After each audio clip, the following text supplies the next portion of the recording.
तो कहानी शुरू होती है अब। ये कहानी है एक ऐसे इंसान की जो बहुत ही बदनसीब था और आज 17 की उम्र में बेरोजगार भी हो गया हूँ। नमस्ते, मैं अमन, पूरा नाम अमन जायसवाल।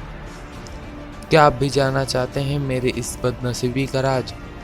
आखिर कैसे कैसे मैंने ये नाम कमाया?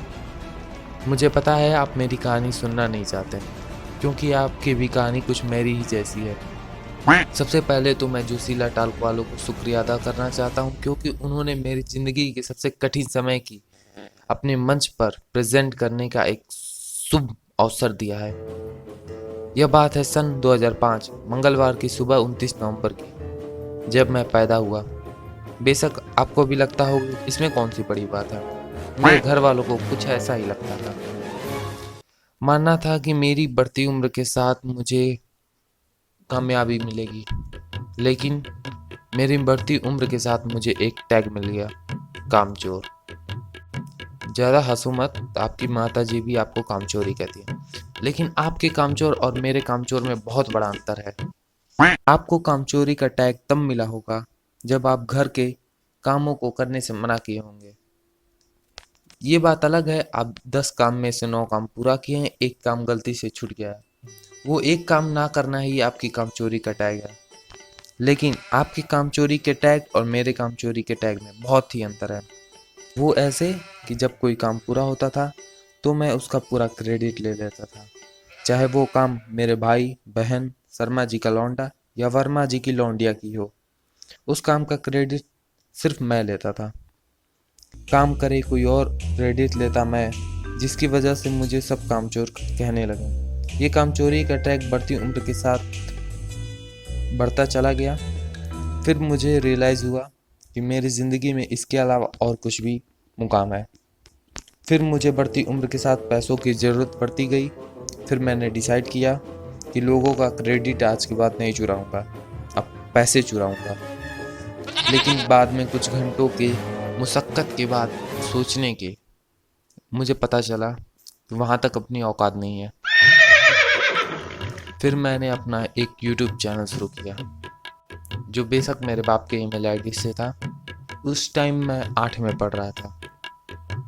बात यह है कि मैं दूसरों का क्रेडिट उसमें भी चुरा चुरा कर अपना कंटेंट बनाकर बड़ी सफाई से यूट्यूब पर अपलोड किया करता था।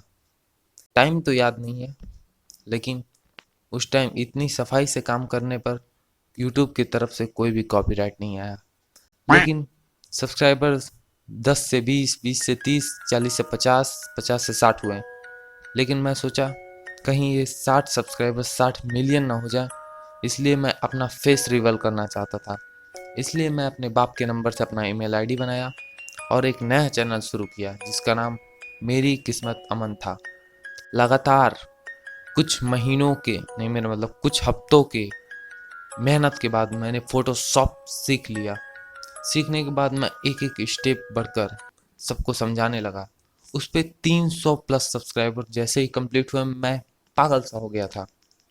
लेकिन मेरी ये पागलपंती मेरे बदनसीबी के आगे बहुत छोटी थी। उस 300 सब्सक्राइबर के बाद मेरे सब्सक्राइबरों की संख्या घटने लगी। मैं निराश सा हो गया। 2-3 सब्सक्राइबर घट गए, इसलिए मैंने दूसरा चैनल शुरू कर दिया, जिस पे आप इस समय ये वीडियो देख रहे हो। और इस चैनल पे 25 वीडियो के बाद भी मेरा 100 सब्सक्राइबर कंप्लीट नहीं हुए। बढ़ती मांग, पैसों की ज़रूरत, माँ की ख्वाहिशें, आंखें हैं नम, लौंडियाबाजी का गम, ये नहीं हो पाता था। जब भी इन कामों को मैं करने जाता था, मैं हर काम में हमेशा पीछे रह जाता था। फिर पता चला कि मैं बदनसीब हूँ। मेरे मोहल्ले के एक लौंडे ने कह दिया, साला तू बदनसीब है।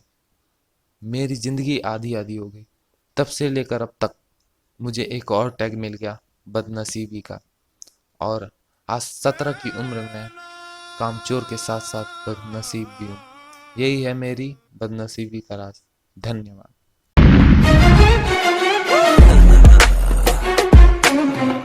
זה בדרך אליכם